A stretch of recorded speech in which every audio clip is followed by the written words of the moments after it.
Thanks for staying with us, everyone. How's the Nigerian economy faring under the Tinubu administration in the past 1 year, vis-a-vis the very critical position the New York Times has taken in a few days ago? I'm joined by Dr. Paul Alaje, who's a senior economist and partner at SPM Professionals. Dr. Alaje, thank you for joining us on the program this evening. Happy holiday to you. Thank you so very much for having me. Happy holiday. Do you agree with New York Times that Nigeria is perhaps facing its worst economic crisis in a generation? Well, for me, whether to agree or not depends on what the numbers are saying. That is the training of economics. We do not just agree to blanket information without looking at what the number is saying. To agree to that or disagree, we have to look at macroeconomic variables and what the objectives are. First among them is inflation. Inflation in Nigeria is currently 33.94% according to the National Bureau of Statistics, as against 6 to 9%, and about 26% government is targeting. So that is worse off. The last time we had something like this was perhaps in the 1995, 6, 7, and 8, thereabout. And when you look at what unemployment is saying, unemployment, if you use 1 hour a week, 1 hour a week in terms of employment is 5.2. If you use 20 hours a week, which is much proper for African nation, then you see 33.3% on the employment figure. Trade seems to improve at $1.9 billion trade surplus, but growth rate is a flat at 2.98. So when you look at the numbers, they really aren't good. That is why perhaps New York Times might be saying Nigeria are going through some issues. And I've also seen the report from New York Times that seems to interview a few Nigerians in different parts, including Ibadan and Kano, where they narrated some of the hardship they are going through. So to that extent, I agree that there are economic concerns that Nigerians might be going through this moment today. But that does not mean that government is not doing anything. And that is why when I saw the response coming from Mr. Bayo Ononuga regarding what government have been doing, I believe that it was only there to provide balance to say that, yeah, the economy was not in good shape. I remember I've spoken with your colleague, Mr. Tolu, where I'd mentioned to him that the former administration took Nigeria back 50 years from where we were. And I did not just assume the number. Again, you look at what the Bureau of Statistics says and where we were 50 years ago in terms of our economic aggregate. It's similar to where we were when President Buhari was leaving office. It's not because we like or we don't like him. Now we have a new president, President Bola Tinubu. His job is to look at how to improve this parameter. We know 1 year may be too short a period, but signaling, positive signal is what we need. Why did exchange rate go to 1,100 from 1,900? Signaling from Mr. Cardoso. But that signaling did not last beyond 2 weeks. That is why after that, it went back up high to now 30 naira less than 1,500. It's important as a new government to understand that if you don't signal positively and consistently, economy will go haywire. Well, the question right now is whether we are, making decisions with the right policies, and if what we've seen in the past 1 year is a step in the right direction. The World Bank, for instance, is saying that Nigeria has turned the corner on reforms that require the right partnership and support to achieve the long-term goal of a prosperous economy. You place that side by side with what the New York Times is saying. Is it a case of glass half full or glass half empty? Well, I can tell you that the two organizations are saying the same thing. The World Bank is saying that those policies were necessary, but there were no environment prepared to implement the policy. In fact, I want to refer you to June report from World Bank that said that if we don't prepare environment for subsidy removal, as announced a month ago, that was June 2023 report of World Bank, that 7 million people will become poor. Because we don't have environment for the policy, which were not necessarily bad, Nigerians are suffering the effects of those policies. Because you see, economics is like medicine. If you administer a drug on a patient and you don't manage it well, it may have side effects. The side effect of the policy is perhaps what New York attempt seems to have measured and to measure the overall effect. Because the good thing about the policy is that, one, government revenue has significantly improved, and some state governors are expected to invest more in the economy. We have also seen some interventionist programs that the federal government has embarked on, and how this program are expected to largely benefit the people. But the side effect cannot be taken away. That is why I said that the two policies, one shouldn't have been implemented together. Now that they have been implemented together, we need to quickly wrap up strategy to leave many in poverty out of the state in no time. So, you know what, the New York Times article is saying that all of these problems are largely rooted on two decisions made by this administration last year, the removal of full subsidy and floating of the naira. Is all that is playing out a function of Mr. President's economic policies, or like what Governor Soludo says, he inherited a dead economy? Well, first of all, when we talk about the economic policy and what New York Times said, the truth is that if the subsidy were still being paid, one, and number two, if exchange rate were to be where it was, will people go through what they are going through now? The answer is no. So we cannot exonerate the government from those two policies that were implemented together. But that does not also change the fact that if the policies were not implemented, the economy will not be in a bad shape. So we need to separate them. I listened to Governor Soludo very carefully, and I have a number of reservations with some of his comments, even though he's a respected professor of economics.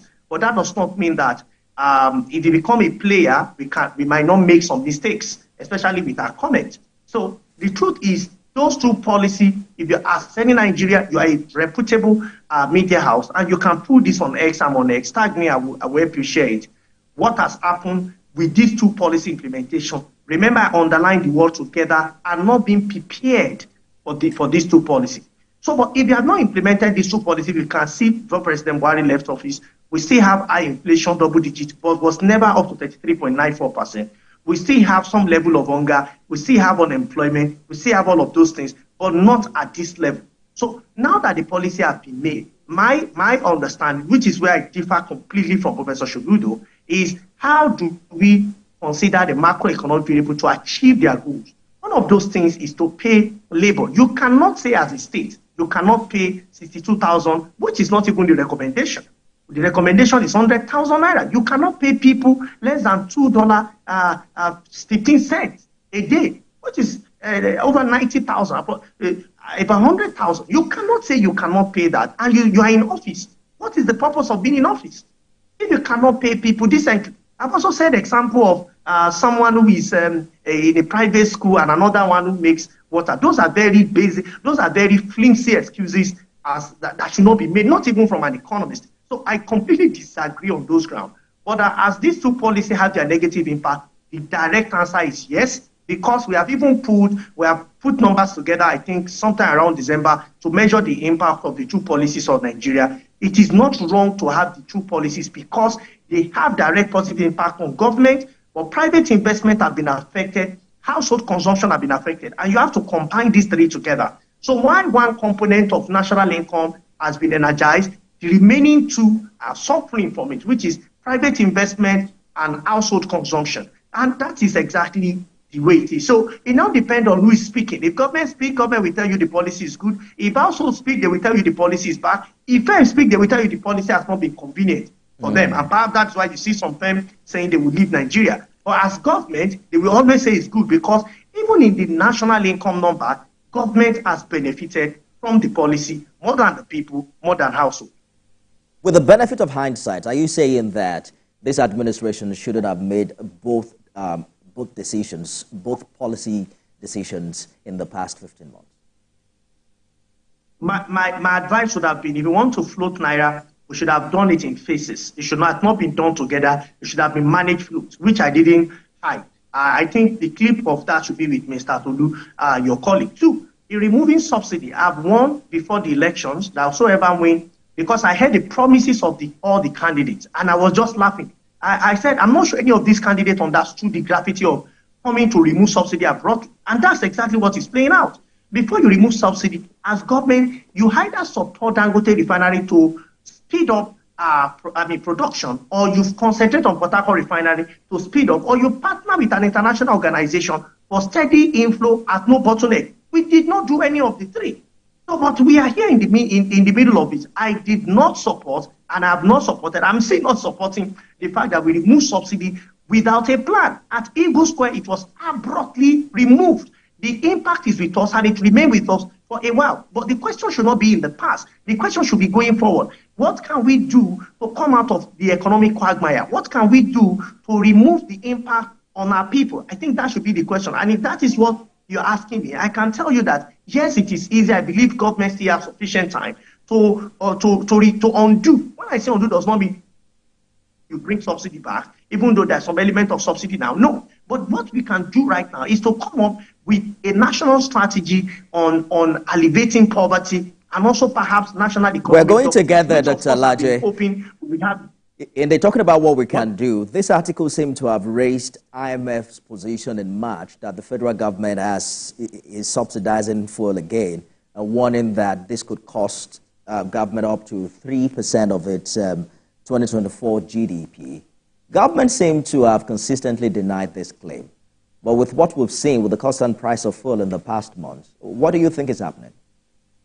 Well, there is no way we can allow forces of demand and supply to abdicate the price of fuel. Things will be worse than this until we will only get liberated when we have local refineries. People in government know this. Those of us that are economists, we also know this. I think government is just trying to manage the situation to see when 1, 2, 3, 4 refineries will come back to the stream. Then we can all be happy at the end of the day. Now, the point is, how do we accelerate this output? Is government paying subsidy? The number seems to suggest that subsidy is being paid right now. But what kind of subsidy is paid, whether it is on FX, that's on foreign exchange, or directly people coming when they import, we don't know which method government is using because it's not yet made public. But some level of subsidy is paid because countries where PMS is produced cannot be selling lower. Nigeria cannot be selling lower than them, even though we're importing from them. So clearly, either at crude level is where subsidy is paid, but we know that there are some form of concession going on for us to even be buying at the rate of 660 to 715 that the prices might be going for right now on PMS. You agree with IMF that we're paying subsidy again? Yes. 100%. I agree we are paying subsidy. You know, many Nigerians have said the subsidy was perhaps the only contribution from, government in the past years. And we've also seen successive presidents pledging to remove it, talking about how much it's drained government's revenue and, backtrack development in that regard. One of the promises was that it means more revenue for government. You recall that in the first month of full subsidy removal, Mr. President was quoted to have said that we've saved up to ₦1 trillion. Why do you think it's been difficult to see the impact of so much money saved and revenue share up on the economy? The method of distribution is very poor. The method of distribution, it goes to the state governor with about 36 people with independent mind having various priorities. And that brings me again to the solution. What I expect President Tinubu to do alongside with subsidy removal is to have a national economic development strategy plan to say that from the money removed from fuel subsidy, we are going to be spending to construct XYZ road, to provide XYZ infrastructure, to improve power distribution to homes, to transmit more power from where it is to where it should be. Those were the things I was expecting to see. But unfortunately, that is not what has been seen. So the interesting thing that's also happening is the conversation we've had about the minimum wage over the past few weeks, and the decision, not quite pleasant for Labour, but they said they are waiting for Mr. President to decide. But take a look, for instance, the fact that we haven't, the vast majority of Nigerians work in the informal sector, right? And they don't have salaries, they don't have unions, there's no safety net. The conversation has been, it doesn't really matter how much you pay the 5% of organized labor, workers captured within that net. It wouldn't necessarily have a positive impact on the majority of Nigerians. Rather, it will cause more inflation. Do you think it's a difficult decision to make? It will have positive. Those are misconceptions. Those were not correct. Those were misconceptions. Today, when you ask anybody to dig a well for you, it knows the minimum amount that it should be paid. It will not charge you less than 3,000 or 2,000 naira. Multiply that by if you were working for 30 days. That is not correct. The people talking don't know the nexus between wage and salary. They don't get it. The truth be told, even if it's one labor you have in a country, labor should not earn less than 100,000 naira. If you do, you are grooming more people for poverty. Already we said Nigeria is the capital of poor people in the world. Imagine that on government payroll, we are now paying people level 1, level 2, level 3, level 4 to remain under poverty at 50 or 60,000 naira.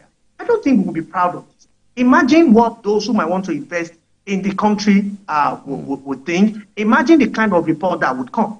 100,000 naira is merely helping people to escape poverty, not to be rich, not to be middle class, not to be average, merely to escape poverty bracket. And I think this is what government should consider. We're currently doing 33. A lot of people are in formal sector. We're currently doing about 33% inflation rate. What's your inflation projection if workers earn 100,000 naira? It will get to 45%, no doubt. So, and even if you don't pay, it might inch towards 40%. If that happens, Dr. Laje, what is now the value of money vis-a-vis purchasing power? No, let me explain to you. Economic policy always have trade-offs. So if you don't pay, it's worse off because you will still have inflation and your people will still be poor. They will not be able to afford it. The challenge now is that even with this inflation, what strategy are we deploying? No strategy other than the Central Bank of Nigeria raising interest rates, making more people to be poor by reducing money supply. Because money supply of money that has no value, if you keep reducing it, you will keep having no value. And that is why for those we appoint to office, it's important for them to have the basic knowledge of what their work should be. And to me, I've looked at MPC, for instance, and I'm really wondering what kind of contribution in terms of economic understanding, at that level do we have? So do I think 100,000 naira should be paid? Honestly, I think so.